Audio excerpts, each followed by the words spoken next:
Hey everyone, in this video I would like to discuss today's Codeforces Round 1117. It was a due to round. So let's start with the first problem.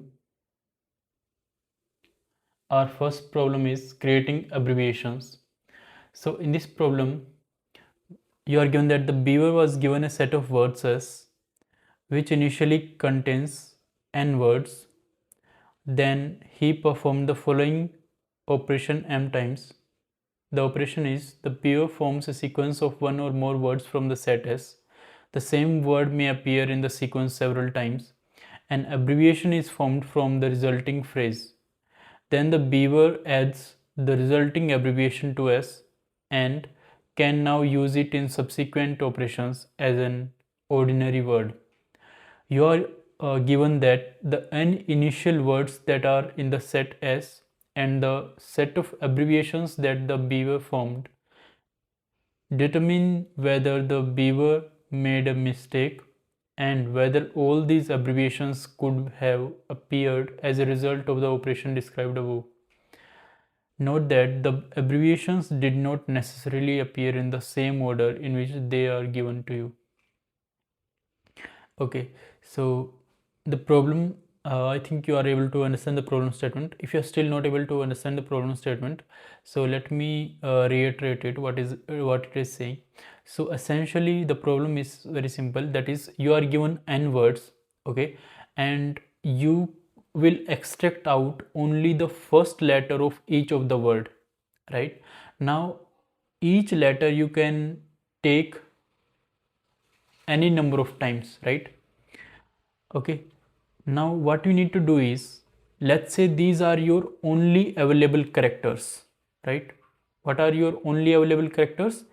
The first letter of each of the word are your only available characters, and you can use each of the letter any number of times. Now what you need to check is, you need to check that whether you are able to form each of the abbreviation in S, right? Each of the M abbreviations you are given, you need to check whether you can form those abbreviations from the available characters, right? And the available characters, you will make each of the available characters uppercase. Now what you need to do is, you will check whether each of the abbreviation is possible to be formed from the available letters, right? This is very simple. How you can check? You will iterate over each of the letter in the abbreviation. If each letter in the abbreviation exists in available characters, then you will say that yes, it is possible. Otherwise, if any of the letter is not available in the available set, then you will say that no, this abbreviation is not possible to form. So if every abbreviation is possible to form, then your answer is yes. Otherwise your answer is no.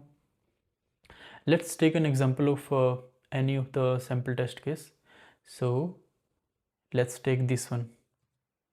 So you are given these abbreviations and set of words. Now our first task here is, let's first extract out the first letter of each of the word, right, and store in the available set. Okay, that is A. Store it in uppercase. First letter of second word, that is G. First letter of third word, that is B. Then G. Then A. G, then C, then G. C, then G. And you know that as this is set, we can just remove the duplicate letters we just added. Okay, now this is your set of available letters. Okay, only these letters are available to you. Now what you need to check is, let's check whether the first abbreviation we can form or not. We will check that for this abbreviation to be formed, A and G must be there in this set. A and G both are in this set, so yes, this is possible. Okay, can BG be formed? Yes, B and G both are there, so yes, it is possible. Similarly check, C or G exist? Yes, C and G exist here, so it is also possible. Check that ABC exists here or not. ABC exists, so your answer is yes. So each of the abbreviation is possible to form, then your final answer will be yes. Okay. Otherwise, if any of the abbreviation could not have been formed, then your answer would have been no. Okay, so this is the only thing you need to check. Let's see how you can code it. So you can see that answer for first sample test case is yes. So the way you can code is very simple. What you will do is you will extract out all the available characters in this set available, okay, and you will store the uppercase letters in this set. Now what you will do is you will take a possible flag. Initially it is true, then you will iterate over each of the abbreviations. Now you will check whether your current abbreviation can be formed from the available letters or not. If any of the letter in abbreviation does not exist in available set, then you will mark it as false. Okay, at the end you will check that if possible is true, it means every abbreviation is possible to form, then your answer is yes, otherwise your answer is no. Okay, so this was it for this first problem. Let's move to the second problem of today's contest. This problem says that you have two giants, B and Where, are playing a game. Okay, each giant has his own mountain range. You have already measured all these mountains and now know that the height of the mountains in B's range are A1, A2 up to AN, and in Where's range are B1, B2 up to BN, with mountains numbered from left to right for B and from right to left for Where. At the beginning of the game, giants stand on the mountain numbered 1. Thus they face each other and see all the mountains and all the mountains of their opponent. It turns out that the B and Where are connoisseurs of beauty, so the mountains in their ranges are arranged in non-increasing order. Specifically, AI is greater than equals to AI plus 1, and similarly for BI. BI is also non-increasing order. Now, in the illustration below, there is an example of the initial arrangement where B has this range and where S has this range. For simplicity, the mountains are depicted as rectangles with B's mountain on the left and Where's mountain on the right. For your good mood, the giants B and Where are represented as beavers. B and Where are not very smart, so in each turn they perform same action. Specifically, the giant on his turn takes a boulder and throws it at the mountain on which his opponent is standing. As a result, the height of the mountain decreases by 1. If the giant on his turn sees the mountain directly in front of him is higher, with the number 1 greater than the one he is standing on, he jumps to it. If, however, the giant discovers that he is standing on regular ground and there are no more mountains in front of him, he admits defeat. B goes first. You know that their game can last very long time due to the enormous heights of the mountains and their quantities, so you want to determine who will win. Okay, so the problem statement is quite large, right? So if you are not able to understand the problem statement correctly, let me reiterate it for you and let me simplify it for you. So if we talk about this, if we talk in the simple, very simplest terms, what does this problem says is that you have two players, okay, player 1 and player 2, and you are given two arrays A1, A2 up to AN and B1, B2 up to BM. Okay, now player 1 starts from A1. Okay, let's write here on the board itself. Okay, you have, let's say, player 1 and player 2. Player 1 have this A array. a1, a2, and this is, please note that this is non-increasing, means it is,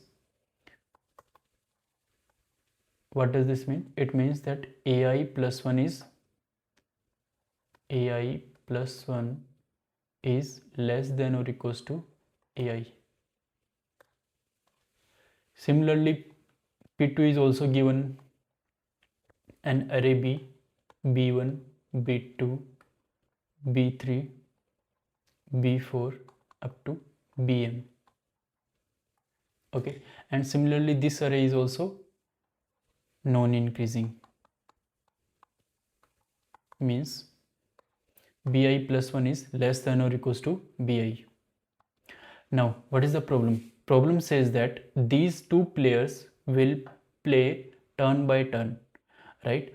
Player 1 goes first. In each player's move, what they do is, let's say the current move is of player 1.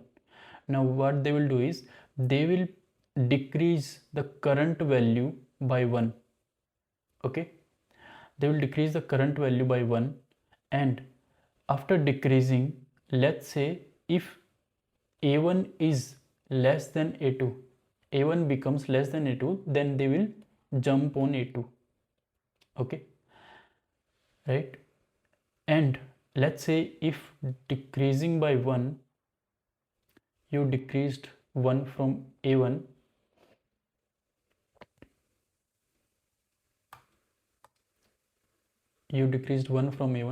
then still a1 minus 1 is greater than or equals to a2. In that case, they can't jump, right? The next move will be of player 2. Okay, so they will keep on doing this until one of the player reaches the end of their array, and there are no, so end of the array, and the value of end element becomes 0. Okay, an becomes 0. Now if an becomes 0, they can't make a move, right? In that case, this person will lose. Otherwise, let's say if player 2 reaches bm, right, that is the last element of the array, and bm becomes 0, then player 2 will lose. Now this is your game, right? Pretty simple. In each term, one player decreases 1 from the current number, right? If this number becomes less than the next number, they will jump on the next number. Okay, and in the next turn, the second player will do the same. What is the condition for winning or losing? The condition is simple.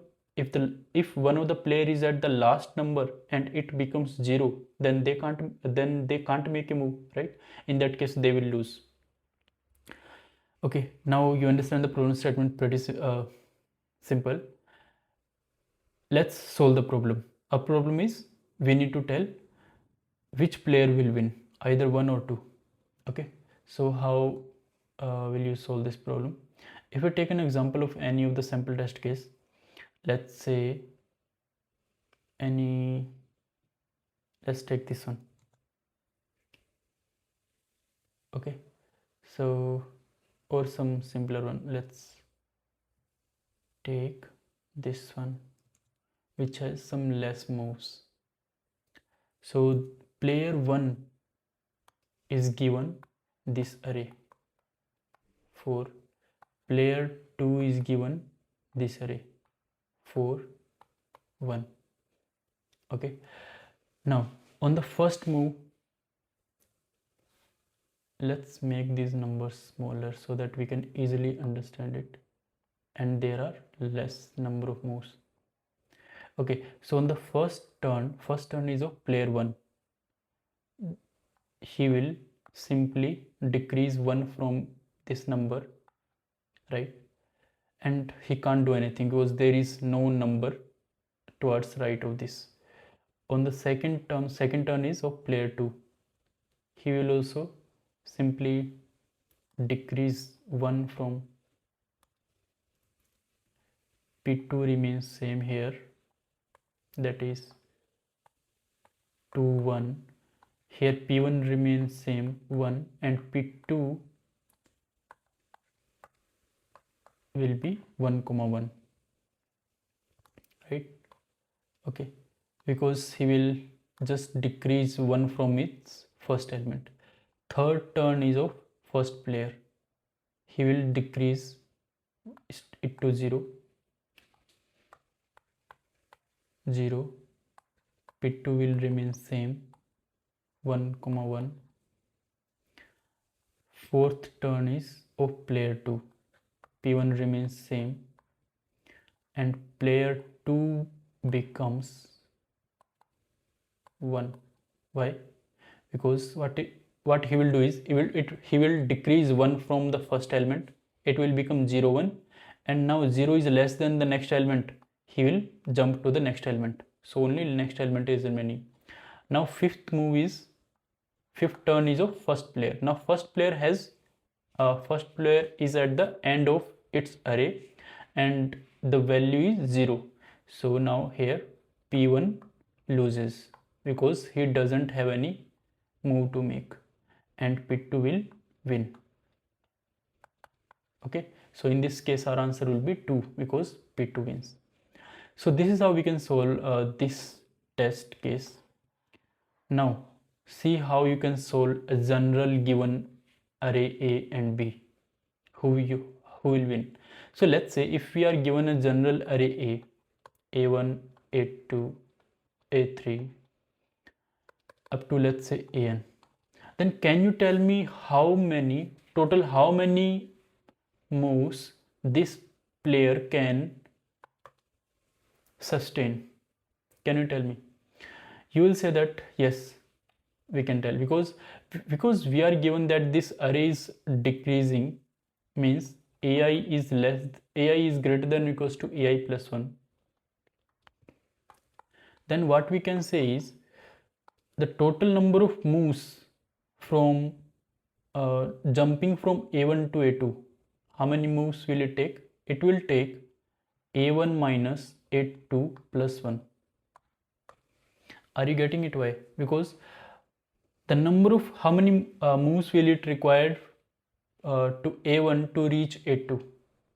It will take a1 minus a2, and in one more move it will become a2 minus 1, right? In that move he will just jump to the next number, right?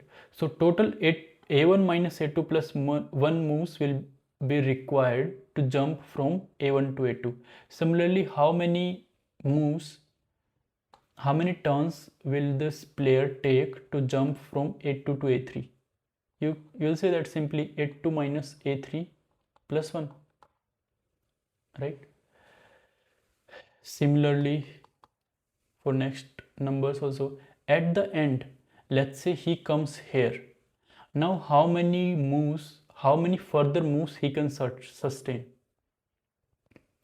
So what you will see, the last second move, let's say an minus 1, how many moves he will take to jump from an minus 1 to n?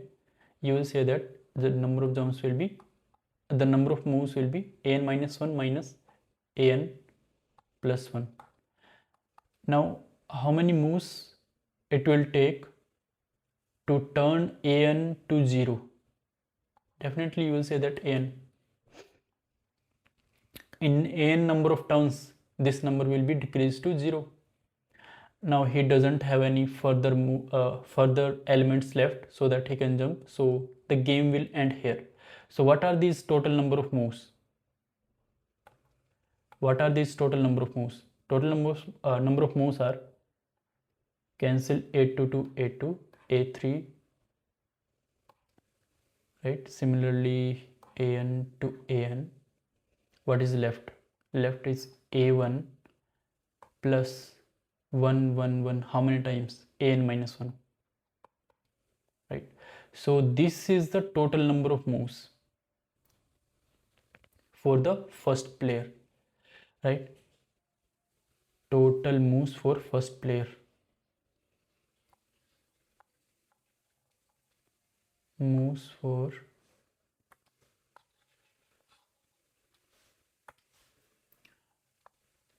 let's say total moves for player A. These are a1 plus n minus 1. Similarly, can you tell me the total number of moves player B can sustain? You will say that yes, it is very similar, b1 plus m minus 1, right? Now how you can say that either player A will win or player B will win? You will say that if the total moves of A is greater than equals to total moves of B, then A will win. Otherwise, let's say if total moves of A is less than total moves of B, then you will say that B will win. So as simple as that. So you will check that if a1 plus n minus 1 is less than b1 plus m minus 1, in this case B wins. B wins. Otherwise A wins. If a1 plus n minus 1 is greater than equals to b1 plus m minus 1, in this case A wins. So let's see the code also. We have done the same thing in the code also. Just took the inputs of array A and B. Now we will check if a0 plus n, we don't need to consider minus 1 because it is on the both sides. So we will just check this. If a0 plus n is greater than equals to b0 plus m, then player 1 wins, otherwise player 2 wins. Okay, so this was it for this problem. Let's move to the third problem of today's contest. The third problem is spying on the beaver. What is there in this problem statement? So let's read out the problem statement first. In the problem, it is given that you are given a rooted tree with n vertices numbered from 1 to n. The vertex numbered 1 is the root of the tree. The beaver initially located at the root travels through the tree to one of the beaver dams located at the vertices a1, a2 up to am. You need to determine which of these m vertices the beaver went to. To do this, you can place cameras on any of the edges of the tree. If the beaver traverses an edge with a camera on it, you will see this. For clarity, we assume that after all beaver's movement, you will receive a sequence of edges with cameras in which the beaver was observed passing through the corresponding edge. Since cameras are expensive, it is necessary to use minimum number of them sufficient to uniquely determine the beaver's destination. You are required to state the minimum necessary number of cameras k and the edges on which they should be placed. Okay, so the problem statement is simple. If you are not able to understand it, let me reiterate it for you. You are given a rooted tree, okay, rooted at 1. Also, you are given m dams, right? What does it mean is, you are given an array a1, a2 up to am. It represents that ai represents that on the node ai there is a dam. Okay, now there is a beaver starts from the, currently beaver is located at root node, that is 1. He will start from that root node and he will go to one of the dam. Okay, now you are required to find out which dam he moves, right? Now how can you find out which of the dam he moves? For this, what you can do is, you can apply some cameras on any of the edges, right? And you must be able to find out, you must be able to guarantee that this beaver went to this particular dam, right? Apply cameras in such a way. One of the simplest ways, just apply camera on each of the edges, right? Then you will be able to catch it, right? But here the idea is, you need to minimize the total number of cameras you used, right? And finally, you need to print all the nodes wherever you implemented, wherever you applied, wherever you placed cameras, right? Okay, so how you will solve this problem? If you take an example of any of the sample test case, let's say this sample. Okay, so let's try to analyze this problem statement to understand it further. How or what does it say? Okay, so this is our given tree, right? Node 2 and 3 are attached to root node 1. This is our initially given tree in this sample. Okay, now there are dams on 2, 3 and 1, means there is a dam at 1, there is a dam at 2, there is a dam at 3, means each of the node in this tree has a dam, and there is a beaver currently located at root node. Now you need to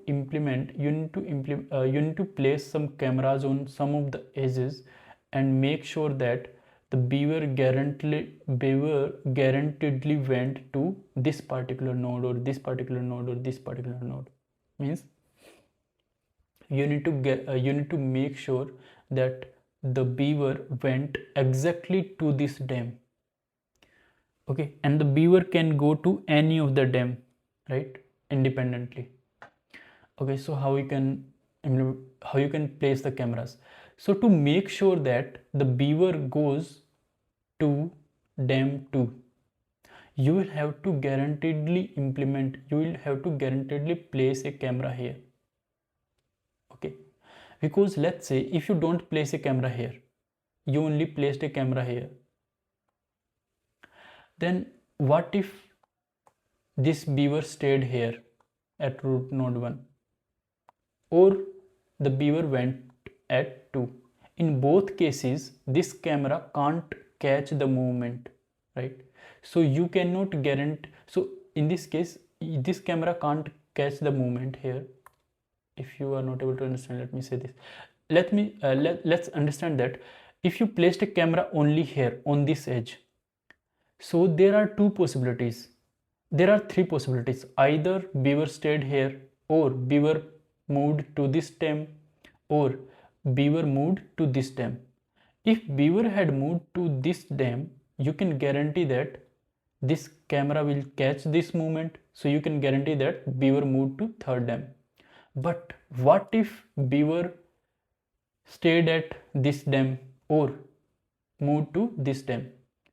In both cases this camera can't catch this movement because he didn't traveled this edge. So in both cases these both cases are invisible to this camera, so you cannot guarantee that which dam he moved. So you will have to place a camera here also to catch the movement of the beaver to this node. So the minimum number of cameras which you need to place on this tree is 2, that is on this edge and on this edge. So your answer will be 2, 3 is the nodes on which edges you placed camera. Okay, 2 and 3. So this is the answer for this sample test case. If you want to take an example of another sample test case, what you can do is, so let's take an example of this sample test case. This is our given tree. What is this tree? This tree is 1, 2, 2, 2.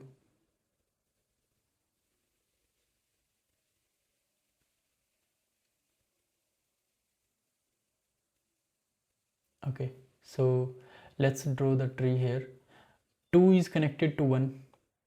Okay, here 3 is connected to 2 and 4 is also connected to 2. 3 and 4 both connected to 2. 5 and 6 connected to 1.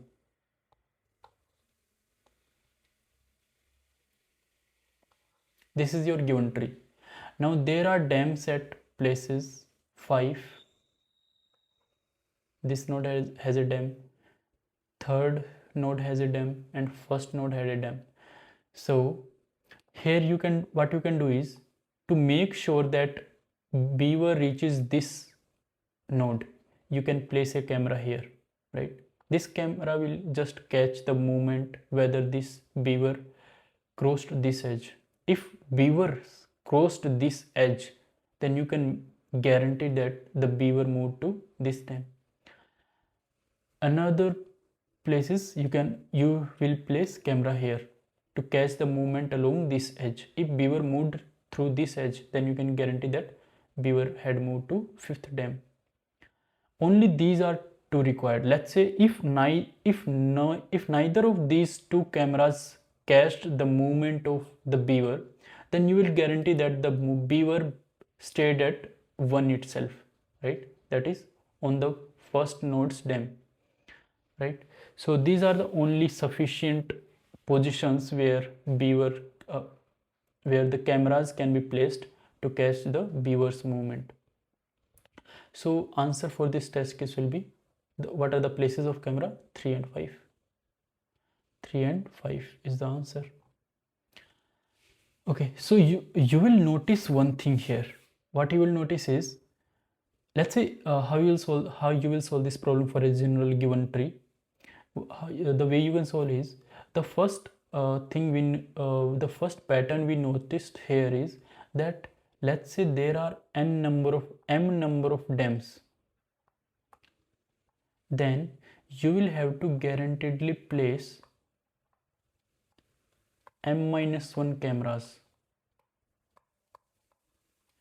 because once you know the movement across m-1 cameras, then mth camera by default you can say that if neither of the m-1 cameras catch the movement, then you will say that the mth dam, the Beaver moved, right? So your answer for this, the number of cameras will be m-1. You will have to guaranteedly place m-1 cameras to catch the movement to m-1 of the dams. So now the problem becomes simple, right? What you will do is, you will so where you will efficiently place these cameras, right? The places will be definitely the parent edge of each dam, right? Place camera at parent edge of each dam and leave the last dam as it is, right? So this is how we will implement this solution, that we will place m-1 cameras on first m-1 dams, right? And we will leave the mth dam as it is, because only m-1 movements are required to catch. Okay, so let's see the code also. Code is also very simple. What we did here is, we just took input as the adjacency list. So as x is the parent of I, we just put an edge from x to I, right? Next we are taking input dam. So dam of I represents whether there is a dam on node I. So we iterated over 0 to m-1, took input as node x, dam of x equals to true. It means that dam of x node has the dam. Okay, now we took this vector to contain all of the indices where we are going to implement cameras. So where we are going to place cameras, as we discussed earlier, the place where we are going to add cameras is on the parent edge of each of the dam. Okay, so we have created this DFS function here. What it does is, it will simply iterate over, it will simply DFS your rooted tree, and while coming out of the tree, you will check that if there is a dam at this node S, then you will simply push it into your cameras vector, that you are going to place an camera that you are going to place a camera on the parent edge of S. Okay, so here we have just started traversing this DFS function from root node 1, at the end you will just pop out the last dem, right? Why you are popping out? Because only m-1 dems are required to place camera, right?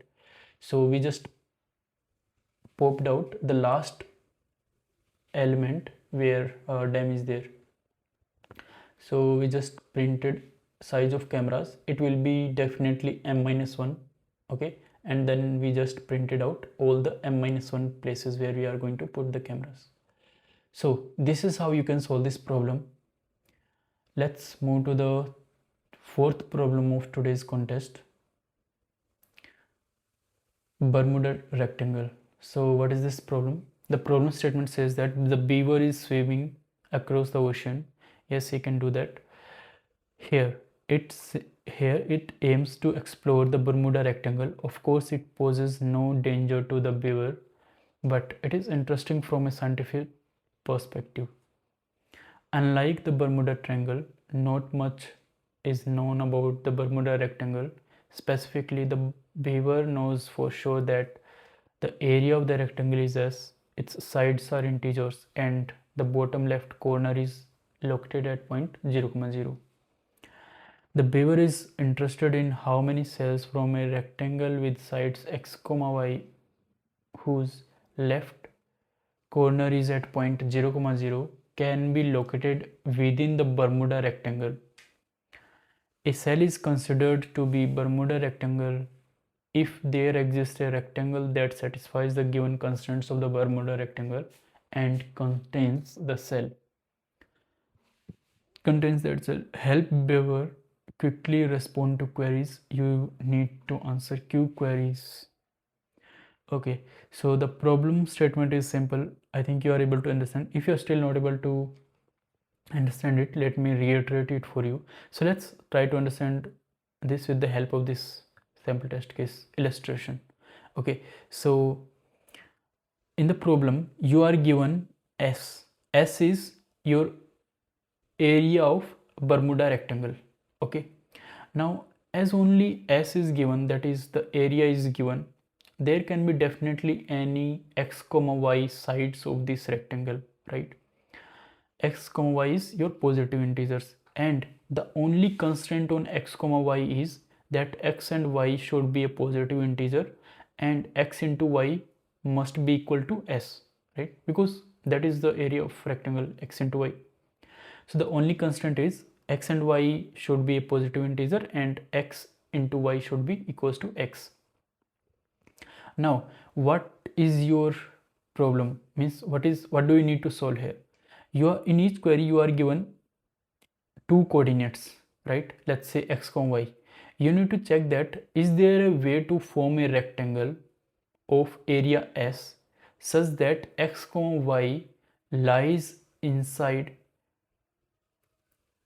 such that the cell of this rectangle x, y lies in this Bermuda Rectangle.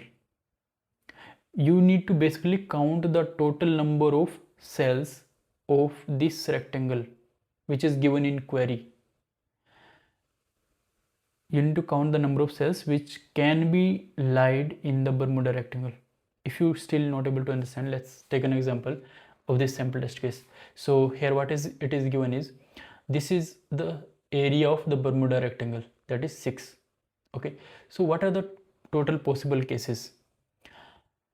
These are the only possible cases which are in blue, right? That is, take one length, take the x axis to be of 1 length, then definitely the y axis will be of 6 length, right? Because 6 into 1 equals to 6. The another possible case is x equals to 2, then y equals to 3. Take x equals to 3, then y equals to 2.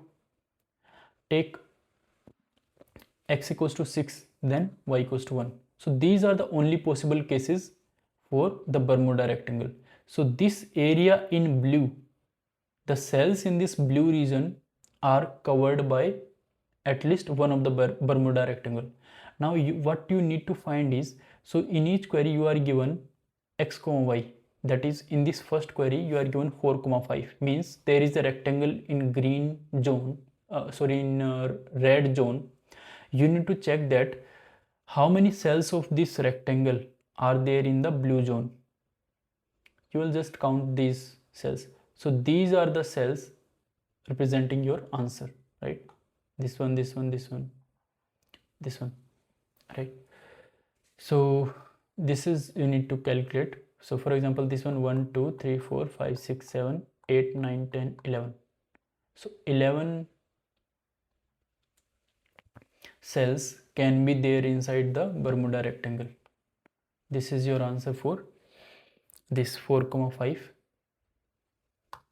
test case, sample test case. So how you will solve this problem for a general given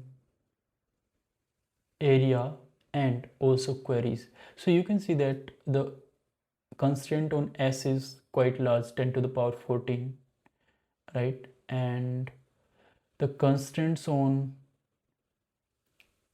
x comma y are also very large, 1 2 less than equals to S. And also the constraint over Q is 3 into 10 to the power 5, and constraint over root of S is 10 to the power 7. Okay, so how you can solve this problem? As you can see that constraints do not allow the solution to be quadratic or cubic, right? So we will have to solve this problem in order of q log n, something like this. Okay, how we can approach this problem? So first of all, our task is to find the total possible cases of the Bermuda rectangles, right? So let's try to find those.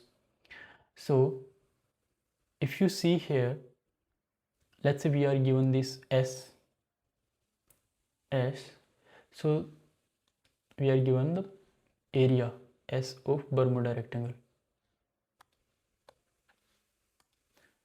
Area क्या होता है? X into y. We are given it is equal to S. So now what do we need to do here is we need to find total possible cases of x comma y such that it equals to x. So this is very simple. If you try to see it carefully, this is actually the factors of S, right? So what you will do is you will just iterate over divisors of, right, for D, right? For D क्या है? D is a divisor of S. For each divisor, right? For each divisor, D क्या है? D is a divisor of S. So आप इसको ऐसे represent कर सकते हो, S mod D equals to 0. So for each divisor of S, you will have a combination x equals to D and y equals to S by D, right? So these are your combinations. It is very easy to find, right? You can apply this algorithm, like what you can do is you can iterate over 1 to root of S and you can find all the divisors of S, right? After finding all of the divisors, you can find x and y coordinate of our Bermuda rectangle. Okay, so now you have a list of, right, x comma y, a list of Bermuda rectangles. You have a list of Bermuda rectangles.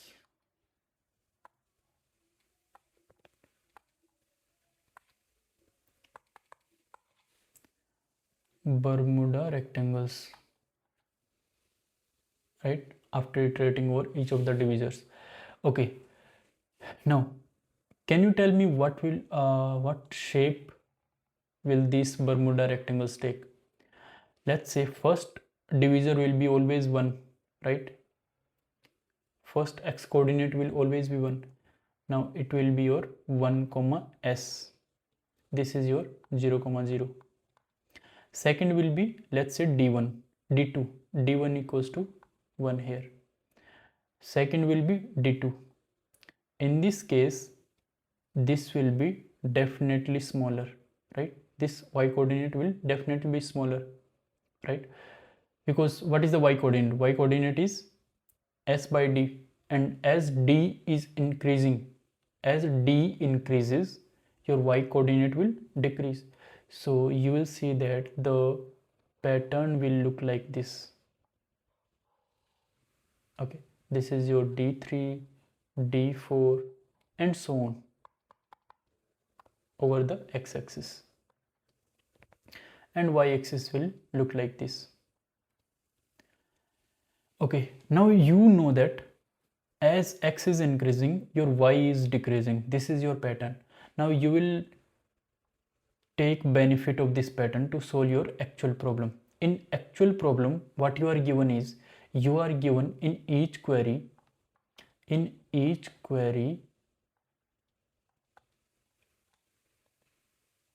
you are given coordinates x comma y of a rectangle, and you need to tell how many cells in this rectangle lie inside at least one of the Bermuda rectangle. So for example, let's say for now R,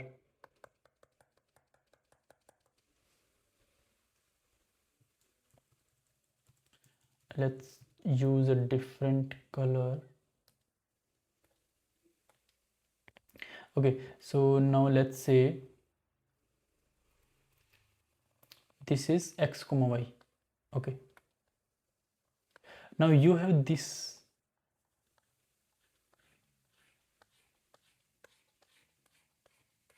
this is your rectangle. You need to tell how many cells inside this rectangle, orange rectangle, lies in at least one of the Bermuda rectangle. How you can do this? Let's try to solve this one. Okay, how are we going to solve this efficiently? If you think of a brute force approach, what you can do is, for the brute force approach, you can just iterate over each of the divisor, right, and find its site, and you will take the minimum of x comma y and just add it to your answer, that is d1 into, in this case d1 into y, in this case d2 into y, in this case d3 into s by d, because these cells do not lie in Bermuda rectangle, only these lie in. And for the last case, what you will do is x into d s by d4, right, because this y coordinate, what is this y coordinate? S by d4. So what is this difference? This is x minus d3 into s by d4. Okay, so this is how you can do, but this takes the linear time, right? It will take order of the number of divisors, but this is not very efficient, right? It will not pass your constraints. You need to improve it further to log n. So what we will do here is, first of all, find the divisor whose y coordinate is greater than or equals to y, right? So you can easily find it in with the help of binary search, because this is y coordinates are decreasing, so you can apply binary search to find the last y coordinate which is greater than y. So in this case, d2 is your the coordinate where your y is greater than this given rectangle's y coordinate. Okay, so this you are able to find with the help of binary search. Now again, after this coordinate d2, every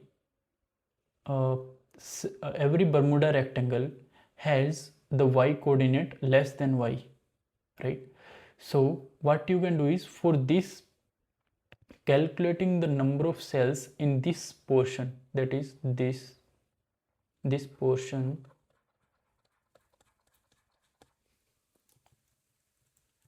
let's use some different color here. Let's say, to find the number of cells in this portion, what you can do is, you can simply use prefix sum array, right? Because you know the index, after this index and up to this, you need to find the sum of what? sum of the difference of every two consecutive indices, that is this delta x into y into yi, delta X I into Y I, इसका आपको sum find करना है। तो ये prefix सम से find कर लोगे क्योंकि आपको स्टार्टिंग इंडेक्स पता है और एंड इंडेक्स पता है। अब आते हैं स्टार्टिंग इंडेक्स और एंड इंडेक्स, और ये बचा हुआ ये होगा last portion, you can handle it differently, right. इसको एक स्पेशली आप हैंडल कर सकते हो।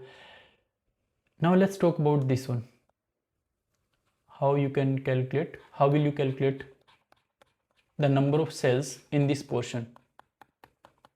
The number of cells in this portion you can calculate easily, right? Because what is the number of cells in this portion? These are simply your x coordinate, that is d2, right, 0 to d2, into your y coordinate. What is your y coordinate? Y. So these are the cells in this portion. What is your answer? Answer is the number of cells in green zone plus blue zone. This will be your answer, and this you have calculated with the with binary cells. So your total complexity will be, what is your total complexity for pre-compute? For pre-compute your complexity is root of s, right, because you are calculating the divisors, all of the divisors of s, order of root of s, plus for processing each query, right, prefix sum also you will calculate over root of s, so that is the same. Now for processing each query, it takes log of root of s, right, into there are q queries. So this is your total time complexity.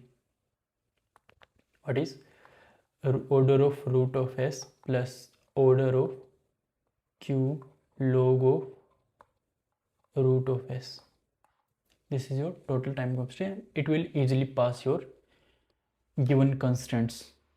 Okay, so if you are still not able to understand it clearly, your implementation, let's discuss it with the help of code. If someone was only able to looking into the logic, right, how to think of logic, this is the exactly logic you can follow, right? Prefix sum plus divisors. Okay, first calculate the divisors, then calculate the prefix sum of what? Prefix sum of delta xi into yi. And also then for processing each query, what you can do is you can just find the first in the last index where your y coordinate is greater than equals to the given y coordinate of the rectangle, right? After that you just calculate these two portions coordinate, these two portions cells, the cells contained in these two portions, and that will be your answer. So okay, for someone who is not able to still get the implementation, let's discuss it. Okay, so the implementation is pretty simple. What we did here is we just calculated the rectangles, the total possible cases of Bermuda rectangles, right? What we did here is we just iterated over the divisors, right, starting from 1 to root of s. If s divide d means d is a divisor, in that case we just pushed this coordinate d comma s by d or s by d comma d. Now after this we sorted these rectangles because we want to sort this in increasing order of your x coordinate, right? We just want to have these rectangles in increasing order of x coordinates, because then only we will be able to apply binary search and build prefix sum over this increasing x coordinate rectangles. So we sorted it in increasing order of x. Then what we are doing here is this m represents the total number of rectangles, Bermuda rectangles. In vector of pre, we just calculated the prefix sum of delta xi into yi. So p, what will be p of 0? P of 0 will be the area of first rectangle, that will be your x coordinate of first rectangle into y coordinate. This is what we have done here, x into y. Okay, now we will iterate over 1 to m minus 1 to calculate the prefix sum array. This is simple. This is delta xi, right? X coordinate of two consecutive difference between two consecutive indices x coordinate. So this is delta xi into yi, right, plus prefix of I minus 1. So this is how we calculated the prefix sum array. Now we will process each of the queries one by one and calculate the answer for each query. In each query you are given x comma y. Okay, now we will apply binary search to find the first index, right? Let's find the first index 1, where your y value is greater than or equals to y.